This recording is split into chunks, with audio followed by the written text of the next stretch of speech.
Hey everybody, this is Grant Berger coming to you once again from my quarantine basement workshop, and today I'm going to show you how to make a custom shaped card scraper using a discarded handsaw. Now I think this is a great thing for every woodworker to know how to do because A, every woodworker should know how to use a card scraper, and B, just about everybody has an old saw kicking around somewhere. I know personally I purchased this old handsaw for about $3 at a yard sale. I don't even know how long ago, and it's been stuffed in a drawer in my workshop for as long as I can remember. Now lately, I've been carving a lot of spoons, and I've been having kind of a tough time smoothing out the bowl at the front of the spoon. The solution to that problem would be to make a custom card scraper that will fit right inside of that bowl, and I'm going to do it today using this old handsaw.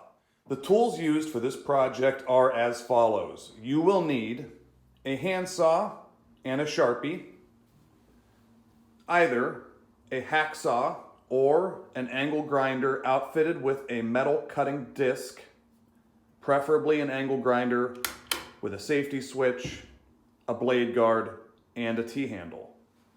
If you're going to use the angle grinder, you will need a face shield. You will also need a pair of safety glasses.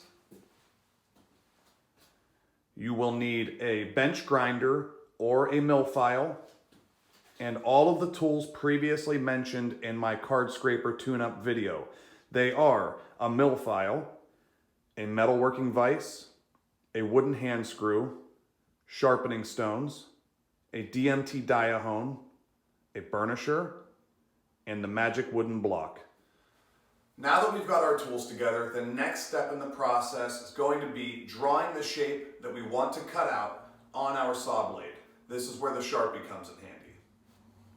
Using the Sharpie and whatever household item I can wrangle up that matches the shape I want to create, I'm going to draw my shape onto the saw blade. Now I'm going to mark a rough length for about how long I want the scraper to be, and I'm erring on it being a little bit longer than I need because I can always cut it shorter.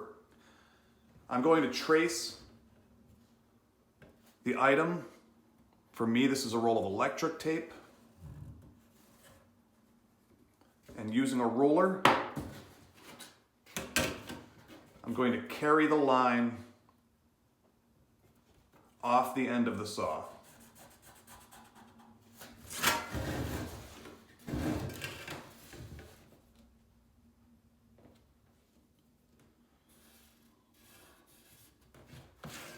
Since my next step is going to be cutting using the angle grinder, I'd like to first lay out where my cuts are going to go in order. Now using the angle grinder, I'm going to start by first making a cut up this side, the long cut. Next, I'll make this second cut on the left side close to the spine, and my third cut will come right over here across the top, setting my blank free. I've got my workpiece clamped down to the corner of my table here, and I'm getting ready to cut, but before I start, just a couple of words about angle grinder safety. Now, obviously, I'm wearing my safety glasses and I've got my face shield ready to go. Also, I'm wearing leather boots, but a little bit on the operation of the grinder that I think is very important to know is on top of having a safety switch that will turn the grinder off if you release, a blade guard, and a T-handle, I think the most important thing to know about a grinder is which way the blade spins. So the blade on my grinder and all grinders spins to the right as you're looking down on it.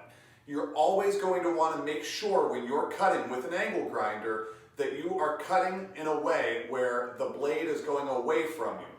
That way, if the blade binds up in the metal, the grinder will not kick back towards you, it'll go away from you.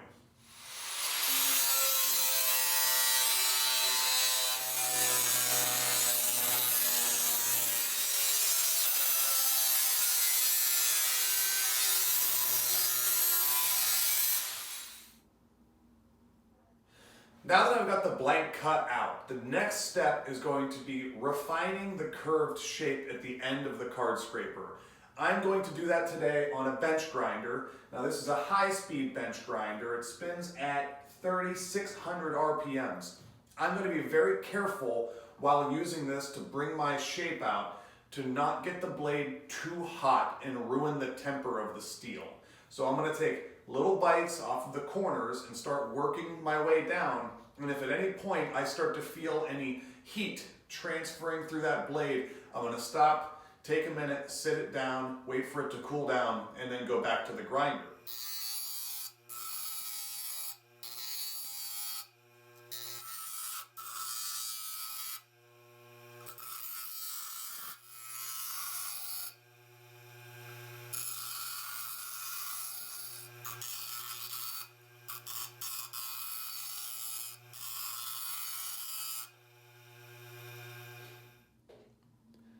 Now that I've got the scraper blank pretty well shaped how I'd like it, I want to move on to the next step, which is going to be refining that shape. But first, I want to take just a minute and take care of the burr that was raised up all around the edges here from the cutoff wheel and from the grinder. And I'm going to do that just by swiping the blank over a stone and just knocking that down a little bit. Now that we've removed the burr from the edges of the scraper, we're going to go ahead and chuck this scraper blank into a vise or a hand screw.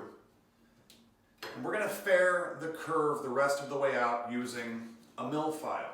Now you could just sort of use the mill file and fair out the curve until you're happy with it, but why not use the setup block for the card scraper that I showed in my previous video. That way, as we're fairing out the curve, we're also creating that square and smooth edge that we need to burnish later on.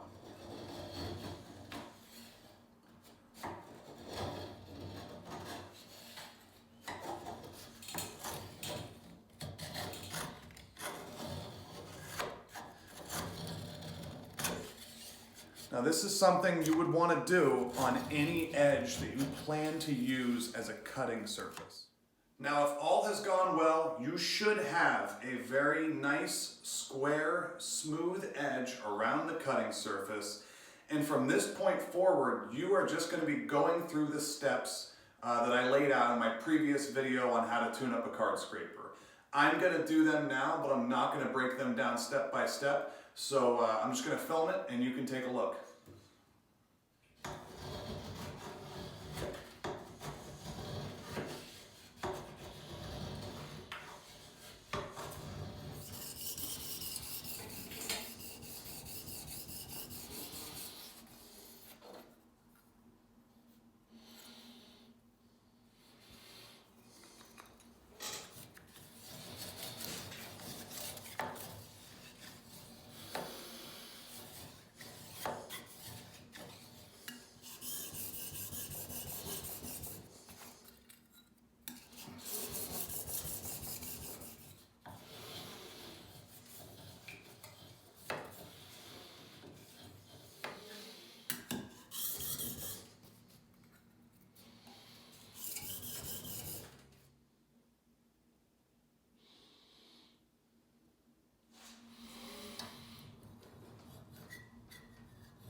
Well, now that we've got the card scraper burnished, that should pretty much do it, and it is ready to scrape.